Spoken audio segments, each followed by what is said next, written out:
Once upon a time, in a big, bright village filled with colorful markets and lively gatherings, lived Lila. Lila was very rich and pretty.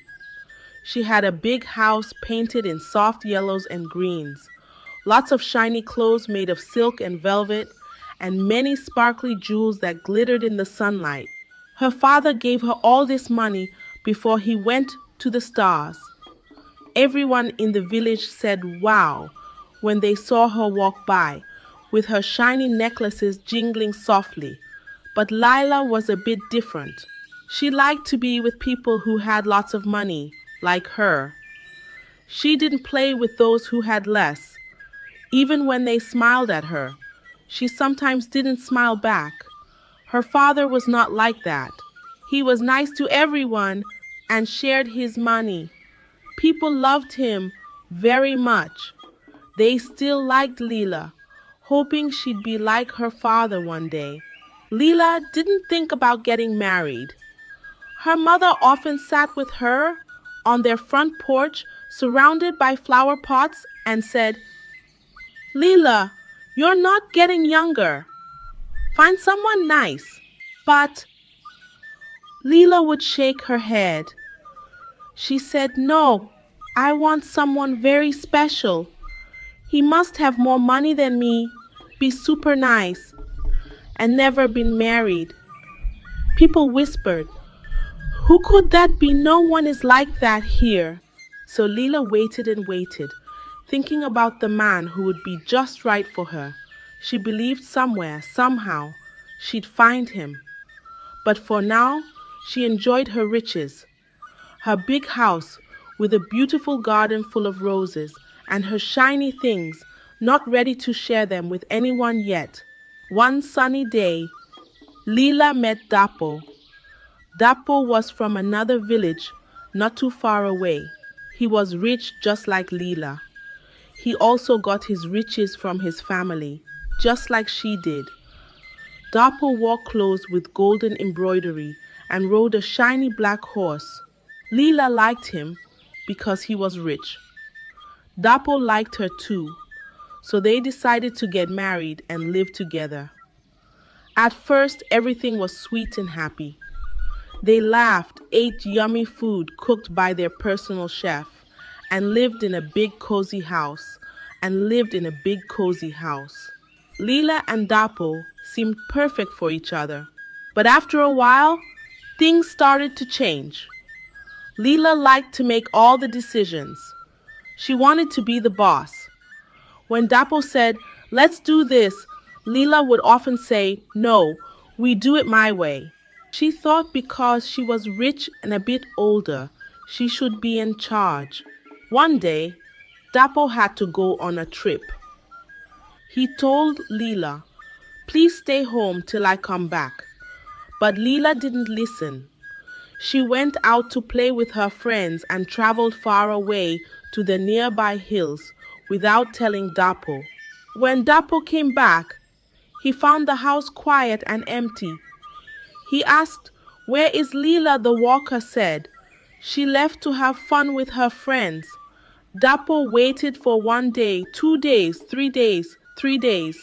Then Leela came back. Dapo was very upset. Where did you go? He asked. Leela didn't like the question. Why do you ask? I can go where I want, she said. They argued loud and long. Dapo said, you should respect me. I am still the head of this house. But Leela didn't agree. She was angry. I don't need to listen to you. Any man cannot control my life, she said. And with that, Leela packed her bags filled with her favorite dresses and jewelry and went back to her own village, leaving Dapo and their home behind. She was single again, back in her big house, thinking about what happened.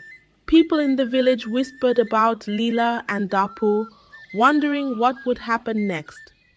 Leela's mother was sad too. She said no marriage is perfect, Leela. But Leela didn't want to hear it. She thought she would just find another man, a better one this time. After leaving Dapo, Leela met Nuru. Nuru wasn't rich like Dapo or Lila, but he had a big heart. He was the kindest man in the village. He worked as a carpenter, making beautiful furniture for everyone in the village. Leela thought, well, he is very caring. That's one thing I wanted. So Leela and Nuru decided to get married. Since Nuru wasn't as rich, he had to move into Leela's big house. He did everything to make Leela happy. He cooked yummy meals, cleaned the house till it sparkled, and even gave Leela foot rubs after her long days. Nuru would sometimes buy Lila pretty dresses with the little money he had. He always said, I just want you to smile, Leela, for a while. Leela loved it. She was happy she could control him. It was as if Leela was the husband and Nuru was the wife. She felt like a queen. Nuru was the wife. She felt like a queen. But soon, Leela started to feel something was missing. Leela saw that Nuru didn't bring in any money. He spent his days making sure she was happy, but the big house and shiny things needed money to stay. Leela thought, Nuru is nice, very caring, but he's too lazy. He never contributed much to the family. Instead, all he does is just sit and enjoy my own labor. Then one evening, Leela sat down with Nuru on the porch. She said, You are very kind, Nuru, but kindness doesn't fill our pots with food or keep this house. Nuru felt sad. He wanted to make Leela happy, but he didn't know how without money. Leela's mother talked to her. Leela, you have to choose. Do you want Nuru's kindness or someone who brings in money? A man who has so much time to care all day and night would barely have much time for work, my dear. Much time for work, my dear. Leela thought hard. Finally, she said, I need more than kindness. So Leela told Nuru, You need to leave. You're not the husband I need. Nuru was very sad, but he packed his bags, including his simple handmade tools, and left. Leela was alone again. She had everything she wanted in her big house, but she wasn't happy. She missed Nuru's kindness, but wanted more. The villagers whispered, Leela has sent another husband away. What will she do now? After Nuru left, Leela felt a bit lonely. But then she met Kweku. Kweku was like a dream, everything she had wanted in a man. He was handsome. He was rich, very rich. He was also kind and caring. And he had never been married. Kweku wore elegant robes and had a beautiful smile that made everyone admire him. Leela thought, wow, Kweku is just perfect. So Leela and Kweku got married, and it seemed like Leela finally found her perfect match. Kweku was everything Leela wanted. He bought her beautiful things, took her to fun places, and always made sure she was smiling. They danced at festivals, they laughed under the moonlight, and their house was full of joy. Leela felt very lucky, but after some time, things started to change again. Kweku was nice and good, but Leela sometimes forgot to be nice back. She didn't say please or thank you. She didn't cook or clean. She thought, Kweku loves me, so I don't need to do these things. Kweku had friends and family who would come over. Leela didn't greet them nicely. She just said hello without smiling. Kweku's family was very important to him, especially his parents, but Leela didn't visit them or help them. She said, why should I? They can take care of themselves. Kweku's parents noticed this. They said, Kwek, a wife should be kind and respectful, not just to her husband, but to his family too. They were upset. They told Kweku, Leela isn't right for our family. Kweku was sad, but he knew his family was right. He loved Leela, but he also knew respect and kindness were important. So Kweku talked to Lila. He said, we can't be together if you don't respect me and my family. Leela was shocked. She didn't expect this, but Kweku had made up his mind. Leela packed her things, including her jewelry box, and went back to her village alone again.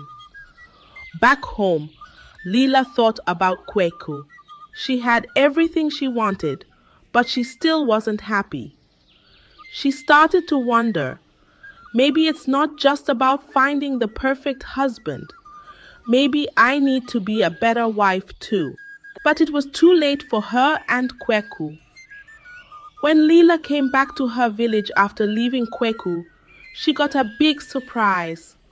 A flood had come and washed away a lot of the village, including the farms that made Leela so rich. Suddenly, Leela didn't have all her money anymore. Her big house didn't feel so big when there was no food to eat or money to spend. Leela and her mother had to leave their big house. They moved into a small hut, much smaller than anywhere Leela had ever lived. At first, Leela felt very sad. She missed her soft bed, her shiny things, and her beautiful clothes. Now, she wore simple dresses and helped her mother cook with whatever food they could find. The hut was small, with a thatched roof that leaks when it rained, and the walls were plain and bare. Living in the small hut, Leela started to think a lot. She remembered Dapo, Nuru, and Kweku. She thought about how she acted with them. I had 3 good husbands, she said to herself, but I wasn't a good wife. I wanted to be the boss with Dapo. I didn't value Nuru's kindness, and I didn't respect Kweku or his family. Leela saw that she had been looking for the perfect husband without thinking about what it means to be a good wife. I was not nice, Leela realized. I did not share or help. I only thought about what I wanted. In the small hut, Leela learned to live with less. She talked to her neighbors, the ones she had ignored when she was rich. They were nice to her. They shared their food and stories. Leela started to help others too. She shared whatever she and her mother had. Leela's heart began to change. In the small hut, she learned to say please and thank you. She learned to listen and not always be the boss. She found out that being rich with money wasn't the same as being rich in heart. One day, Leela said to her mother, I was wrong. It wasn't my husband's fault. It was mine. I forgot to be kind and respectful. Her mother hugged her. She was happy to see Leela understanding. Living simply, Leela learned a big lesson. She discovered that being happy doesn't need lots of money or being in charge. Happiness comes from being kind, sharing, and respecting others. Leela was ready to be not just rich, but also a good person. As Leela started to live her new, simpler life, she met someone unexpected. His name was Gogo. Gogo was very different from the men Leela had married before. He wasn't rich, and he had been married once. He didn't match any of the things Leela used to want in a husband, but there was something special about Gogo. He was kind, he laughed a lot, and he cared about Leela in a way no one had before. Leela and Gogo became friends. They talked, they helped each other, and they laughed together. Gogo would bring her flowers from the fields, and Leela would cook meals for both of them. Leela liked how Gogo made her feel. She didn't worry about being rich or being in charge. With Gogo, she was just Lila. One day, Gogo asked Lila if she would marry him. Lila thought about it. Gogo didn't have a lot of money. He wasn't what she had always said she wanted. But Leela realized those things weren't what made her happy. Being cared for, sharing laughs, and helping each other, that's what made her happy. So Leela said yes to Gogo. They got married and started their life together in the small hut. It was a happy life, simpler than Leela's life before, but fuller in many ways. Gogo and Leela didn't have much, but they had each other. They shared everything they had and worked together to make their little home a place of love and laughter. Leela was loyal to Gogo. She didn't look for someone richer or more powerful. She learned to appreciate what she had. Gogo and Leela respected each other. They listened when the others spoke, and they helped each other without needing to be asked. Their neighbors saw how happy Lila and Gogo were. They saw how Leela had changed. She was kinder, she smiled more, and she helped others. Leela had grown. She learned that happiness didn't come from having the most money or being in charge. Happiness came from sharing life with someone who cared, from being kind, and from being content with what you have. Leela and Gogo's marriage was not like the stories of riches and palaces. It was a story of true happiness found in a small hut with simple clothes and simple food.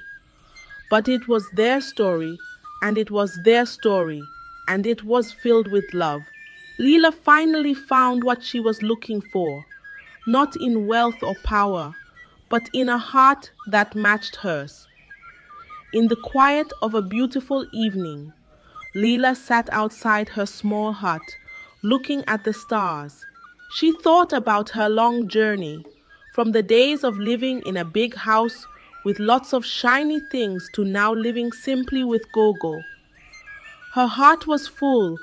Lila remembered how she once thought that having a husband who was rich, caring, and never married would make her happy. She had married Dapo, Nuru, and Kweku, looking for happiness in what they could give her or how they made her feel. But each time, something was missing. It wasn't until everything changed, until she lost her wealth and lived a simpler life, that Leela found true happiness with Gogo. Lila learned that happiness wasn't about being rich or being in charge. Happiness was about sharing, understanding, and loving. She learned that no marriage is perfect. Every relationship has its challenges, but it's how you face those challenges together that matters. It's about understanding each other, making compromises, and being there for one another. Leela realized her mistakes. She saw that she had been looking for perfection in her husbands without being willing to give the same in return. She understood that a happy marriage isn't about finding someone who meets all your criteria, but about building a life together where both partners feel valued and loved. As Leela looked at the stars, she felt grateful for her journey. It had taught her about the true meaning of love and happiness. She was thankful for Gogo, for his love, and for the life they shared together. The moral of Leela's story is clear. No marriage is 100% complete. What makes a marriage perfect is not finding the perfect person, but finding someone you can grow with, understand, and compromise with to build a strong, loving relationship. Happiness comes not from seeking perfection in others, but from appreciating what you have and from the love and understanding you share together. Leela's story is a reminder that the key to a happy life and a happy marriage lies not in the wealth or status of your partner, but in the love, respect, and understanding you share. And that, in the end, is the most precious thing of all. I hope you enjoyed the tale. If so, please like the video, share it with your family and friends, comment on it, and don't forget to subscribe to the channel and turn on the notification bell for more enchanting tales like this one. Goodbye.